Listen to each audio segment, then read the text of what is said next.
lang ba? Pero Adam, kailan mo ba napatawad si Grace o napatawad mo na ba siya? Before po ng hiwalayan po namin, pinatawad ko na po siya. Yung last na pagkikita po namin noon, sabi ko sa sarili ko noon na ititigil ko na rin tapos move on na lang. Tatanggapin ko na lang po yung lahat.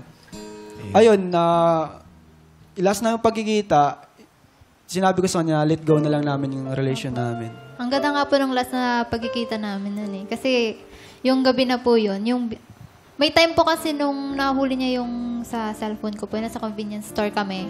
Doon niya po nahuli. Tapos nag-walk out po ako nun kasi hindi ko po makuha sa kanya yung yung cellphone ko. Kaya nag-walk out ako. Akala ko po kasi susunod siya. Pero hindi siya sumunod. Sabi ko ganyan, nasaan na yun? Yung cellphone ko. Umabot pa kasi noon. Kasi po, Tapos kinabukasan bumalik siya sa convenience store, iniwan pala doon yung cellphone. Bumalik ako. ang nangyari po kasi noon, bali, nung nakita ko po na may kausap siyang ibang guy, umuwi po ako ng Las Piñas. Tapos pagdating ko ng Las Piñas noon, minessage niya ako. Tapos umabot sa kakasuhan niya ako, ipapablatter niya ako. Kasi Dahil Bakit? sa cellphone na hindi mo Sa cellphone sinuli. ninakaw ko daw, sabi Hindi kasi yung niya. cellphone hindi niya binalik. Eh. Eh, Ano ka ayaw naman ibalik doon? Hindi naman kinuha ni, Hindi, siya yung kinuha nag-walk niya, out eh. hiniram niya.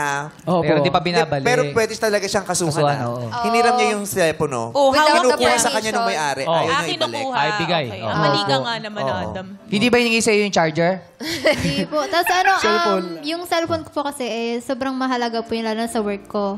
Oo. Yeah, Kaya- pero yung part na yan, very minor na yan. Yes. Yung, ang maganda yung napag-usapan natin dito, yung nagawa mo, acknowledgement ng nagawa mong mali, yung realization mo, hindi dun sa mali, at sa pagkakakilala mong bago sa iyong sarili.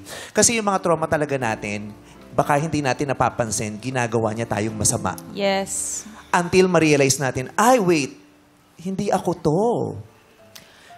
Kasi ako talaga naniniwala na walang taong pinanganak na masama. Yes. At walang taong pinanganak na simula pa lang gumagawa na ng mali. Correct. May mga sitwasyon lang talaga na... Yeah, binago tayo nun. Kumakapit sa patalim.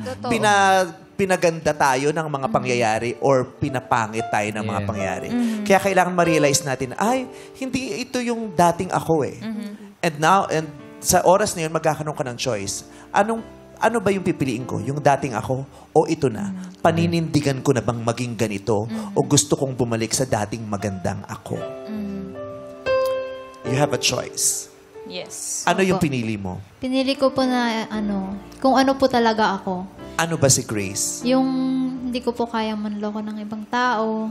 Tapos, stick to one po talaga ako. Bali, naapektuhan lang talaga ako nung past. Pero, Okay.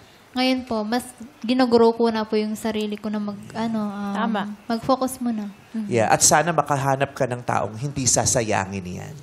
Opo. No? Kasi pag nasayang na naman, kasi wala naman palang halaga, sinasayang lang. Yeah. Di ba? Lalamat Sana na wag naman. sayangin yung ganyang yung magandang pagbabago sa'yo.